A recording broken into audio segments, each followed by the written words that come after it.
about the prospect of free and fair elections. The 6 political parties represented in Parliament will divide the 10 billion shillings to fund the activities based on their numerical strength. The ruling National Resistance Movement with 259 members of Parliament will take the largest share of 8 billion shillings, while the Conservative Party and Jema with just 1 MP each will receive 30 million shillings. The legal advisor of the Democratic Party, Mukasambide, whose party will receive 460 million shillings, however warns that the money will further deepen divisions within the opposition. I am going to be surprised if the same is not multiplied now with the party fund. It has been an arrangement that is introduced, it is planned for purposes that only those persons with money become the answer, and the rest are the question. He argues that the money has been dispersed later and is being used as a ploy by the government, that it is tolerant of the opposition. What activities are political parties going to undertake at a time when we are approaching a ballot box? Except if you think a political party will even address voters on a ballot box. But the publicist of the Uganda People's Congress, Okello Luchima, believes it is not too late for the party to benefit from the taxpayers' money.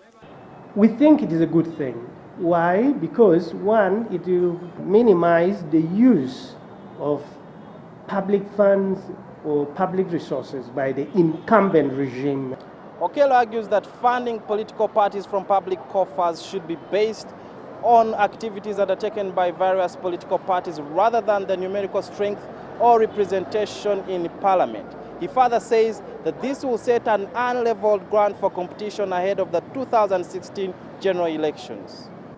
The motivation for going forward with this might have been because the NRM realizes the insurmountable advantage they would reap from this.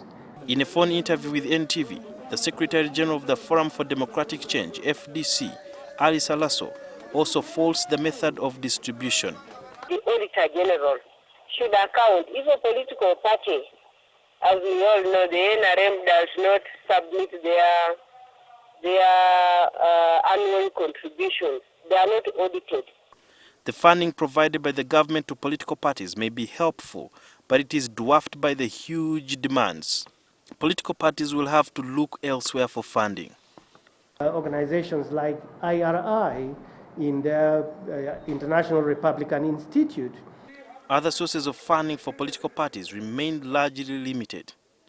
The law places a 400 million shillings cap on funding from foreign sources and bars raising money from organizations, governments, and persons considered hostile to the state. Sudhir Biarhanga, NTV.